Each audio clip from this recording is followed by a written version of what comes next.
वर्ष 2024 दिन रविवार। ये देखते हैं मध्य प्रदेश की 25 फटाफट बड़ी खबरों को। खसरा रूबेला की रोकथाम के लिए मध्य प्रदेश शुरू हुआ अभियान, अन्य राज्यों में भी होंगे लागू। टीबी मुक्त भारत की तरह खसरा और रूबेला का उन्मूलन भी वर्ष 2025 तक करने का केंद्र सरकार ने निर्णय लिया। इसके लिए मध्य प्रदेश में स्वास्थ्य विभाग द्वारा कई नवाचार किए गए। अब इन्हें अन्य राज्यों में भी लागू किया जाएगा। इसमें स्व सहायता समूह की महिलाओं का सहयोग, साथिया के रूप में क्रियाशील युवक युवतियों के संगठन के सदस्यों को ब्रांड एम्बेसडर बनाना, स्कूल कॉलेज में विद्यार्थियों का शपथ शामिल है। उज्जैन के क्षेत्रीय उद्योग महासम्मेलन में 10,000 करोड़ का निवेश आया।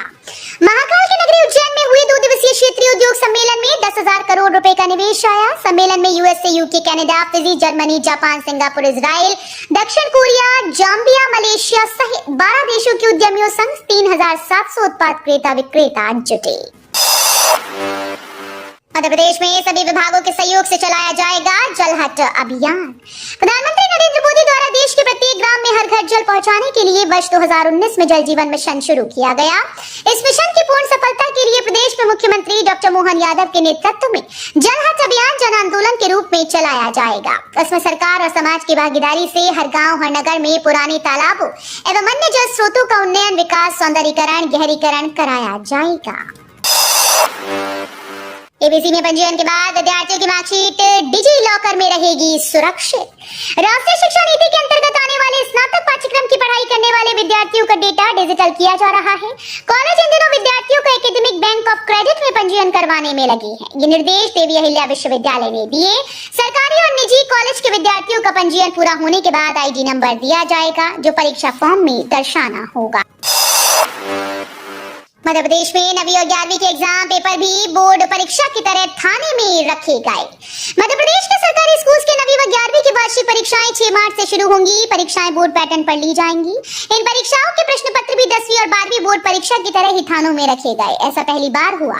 इस बार मूल्यांकन भी माध्यमिक शिक्षा मंडल की अंक योजना के आधार पर बोर्ड परीक्षा की तरह की जाएगी। मध्य प्रदेश में 9वीं और 11वीं के विद्यार्थी 15 अप्रैल तक करा सकेंगे त्रुटि सुधार। परीक्षाओं का दौर चल रहा है। इस बीच मध्य प्रदेश माध्यमिक शिक्षा मंडल ने 2023-24 में प्रवेश लेने वाले अर्थात कक्षा 9वीं 11वीं में अध्ययनरत छात्र छात्राओं को विभिन्न तरह की जानकारी में संशोधन करवाने की सुविधा दी। साथ ही संशोधन के लिए फीस भी तय कर दी। खंडवा जिला शिक्षा विभाग के अनुसार दोनों कक्षाओं के विद्यार्थी 15 अप्रैल तक संशोधन करवा सकते हैं।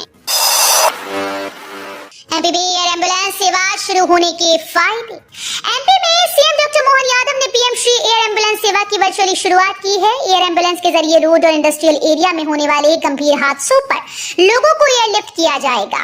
हार्ट पेशेंट, सांस से जुड़ी बीमारी से प्रभावित मरीजों को समय पर इलाज मिल सकेगा। 1 अप्रैल से महंगी होगी रजिस्ट्री, बढ़ सकती है गाइडलाइन। 1 अप्रैल से संपत्ति की रजिस्ट्री गाइडलाइन बढ़ने के चलते संपत्ति की रजिस्ट्री करवाना महंगा हो सकता है। स्थानीय मूल्यांकन समिति ने गाइडलाइन में 10 से लेकर 40% तक की मूल्य वृद्धि करने के प्रस्ताव जिला मूल्यांकन समिति को भेज दिए। अब जिला मूल्यांकन समिति बढ़ी हुई गाइडलाइन के प्रस्ताव को केंद्रीय मूल्यांकन समिति भोपाल स्वीकृत करने के लिए भेज चुकी है।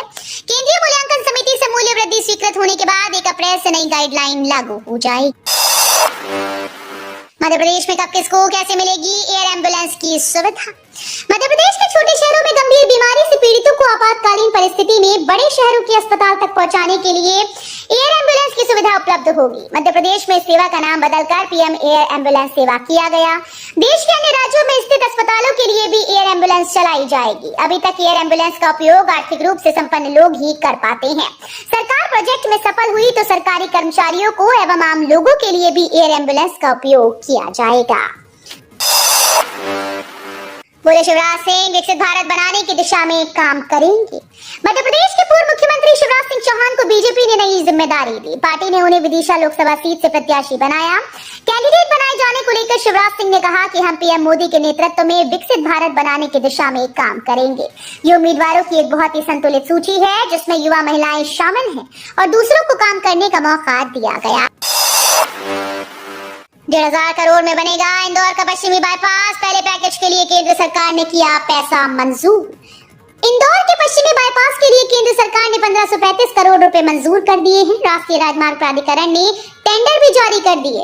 इस बाईपास का निर्माण 3 साल में पूरा होगा। इस प्रोजेक्ट के लिए किसान जमीन देने को राजी नहीं है और पिछले दिनों उन्होंने बड़ी संख्या में ट्रैक्टर रैली निकालकर विरोध भी जताया था। एमपी के 24 भाजपा उम्मीदवारों के नाम तय। शिवराज विदिशा से, सिंधिया गुना से लड़ेंगे। भाजपा ने लोकसभा चुनाव के लिए 195 उम्मीदवारों की पहली सूची शनिवार को जारी कर दी है।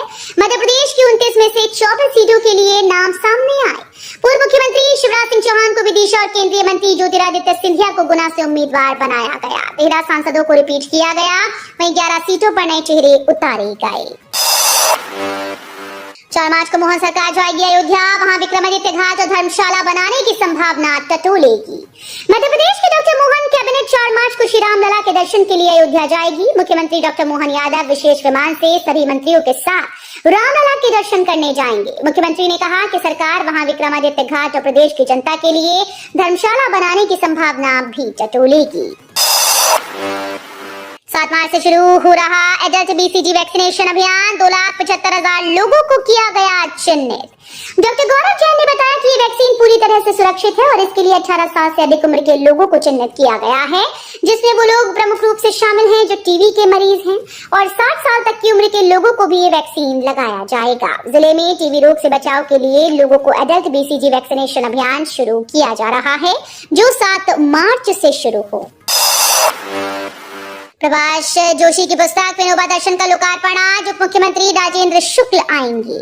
इंदौर प्रेस क्लब और प्रभाष परंपरा न्यास के संयुक्त तत्वावधान में आज 3 मार्च शाम 5 बजे पुस्तक विनोबा दर्शन के लोकार्पण का कार्यक्रम आयोजित किया गया। कार्यक्रम एमजी रोड स्थित इंदौर प्रेस क्लब के राजेंद्र माथुर सभागार में होगा। ये पुस्तक 1960 में विनोबा भावे के इंदौर प्रवास पर वरिष्ठ पत्रकार प्रभाष जोशी के द्वारा की गई रिपोर्टिंग पर आधारित है। अयोध्या में भगवान राम को समर्पित होगा विश्व का सबसे बड़ा नगाड़ा। वर्ल्ड रिकॉर्ड में दर्ज होगा नाम। रीवा से चलकर 12 मार्च को 101 4 पहिया वाहनों के काफिले के साथ विश्व का सबसे बड़ा नगाड़ा अयोध्या के लिए रवाना होगा। 108 स्थानों पर श्रद्धालु इसका स्वागत करेंगे। मनगवा चाक घाट होते हुए ये यात्रा इलाहाबाद पहुंचेगी। 13 मार्च को अयोध्या धाम पहुंचकर पूजा अर्चना के बाद विशालकाय विश्व के सबसे बड़े नगाड़े को भगवान राम के चरणों में समर्पित किया जाएगा। राहुल की यात्रा पर भाजपा ने साधा निशाना। बोले ये भ्रष्टाचारियों को बचाने की यात्रा, आएंगे तो मोदी ही। राहुल गांधी की भारत जोड़ो न्याय यात्रा में मध्य प्रदेश में प्रवेश करने पर भाजपा ने निशाना साधा। पूर्व सीएम शिवराज ने कहा कि कांग्रेस को इस हालात में पहुंचाने का श्रेय राहुल को जाता है। हुजूर से विधायक रामेश्वर शर्मा ने कहा कि ये भ्रष्टाचारियों को बचाने की यात्रा है। वहीं परिवहन मंत्री ने कहा कि पहले भी आए थे, भाजपा 163 सीटें जीती, इस बार भी मोदी ही आएंगे। राहुल गांधी ने कहा बीजेपी नहीं चाहती कि ओबीसी और दलित को भागीदारी मिले। मध्य प्रदेश में भारत जोड़ो न्याय यात्रा के दौरान राहुल गांधी ने कहा कि देश में ओबीसी, दलित और आदिवासी वर्ग की आबादी करीब 73% है। ये 73% लोग देश को चलाते हैं, लेकिन इन्हें कोई भागीदारी नहीं मिलती। तभी मैं जब जातिगत जनगणना की बात करता हूँ तो बीजेपी विरोध करती है, क्योंकि ये नहीं चाहते कि सबको भागीदारी मिले। हमारी सरकार आएगी तो हम देश में जातिगत जनगणना करवाएंगे और भागीदारी दिलाएंगे। विधानसभा नरेंद्र सिंह तोमर के खिलाफ एफआईआर पर पुलिस की खात्मा रिपोर्ट खारिज। एमपी कोर्ट ने मध्य प्रदेश के विधानसभा अध्यक्ष नरेंद्र सिंह तोमर के खिलाफ दर्ज एफआईआर पर पड़ाव थाना पुलिस के द्वारा लगाई गई खात्मा रिपोर्ट को खारिज कर दिया। तोमर पर वर्ष 2020 में विधानसभा उपचुनाव के दौरान कोविड-19 के नियमों का उल्लंघन कर सभाएं करने का आरोप है, जिसे लेकर थाना पुलिस ने खात्मा रिपोर्ट पेश की थी। मध्य प्रदेश में नहीं सुधर रही शिशु मृत्यु दर। हर दिन 32 नवजात तोड़ रहे दम। तमाम दावों और इंतजामों के बावजूद शिशु मृत्यु दर में सुधार न होने से स्वास्थ्य विभाग परेशान है। अस्पतालों के एसएनसीयू नवजात शिशु गहन चिकित्सा इकाई में लगातार मौतें हो रही हैं और विभाग तमाम प्रयासों के बाद भी इसमें कमी नहीं ला पा रहा। 10 माह के आंकड़ों को देखें तो पिछले साल अप्रैल से जनवरी तक 62 एसएनसीयू में 9,760 नवजातों की मौत हो चुकी है। रानी दुर्गावती टाइगर रिजर्व के नौरादेही में लाए गए 22 चीतल। नौरादेही में शनिवार को कान्हा टाइगर रिजर्व में 22 चीतल फिर से लाए गए, जिनको पूरी सुरक्षा के साथ छोड़ा गया। ये सभी पूरी तरह से स्वस्थ हैं। जानकारी मिल रही है कि आगामी समय में ये बड़ी तादाद में पहुंचेंगे। नौरादेही के डीएफओ अब्दुल अंसारी ने बताया कि टाइगर रिजर्व की कमियों को पूरा करने के लिए लगातार उच्च अधिकारियों को पत्राचार किए जा रहे हैं। भारतीय स्टार्टअप्स की सुरक्षा के लिए उठाएंगे कदम। गूगल द्वारा 10 भारतीय कंपनीज के ऐप्स को गूगल मामले में भारत सरकार ने कड़ा रुख अपनाया। केंद्रीय मंत्री अश्विनी वैष्णव ने कहा कि भारतीय ऐप्स को डिलीट करने की इजाजत नहीं दी जा सकती। जिन कंपनीज के ऐप्स को हटाया गया है उन कंपनीज को अगले हफ्ते मीटिंग के लिए बुलाया है। बैठक में मामले को सुलझाने की कोशिश की जाएगी। हम स्टार्टअप्स की सुरक्षा के लिए जरूरी कदम उठाएंगे।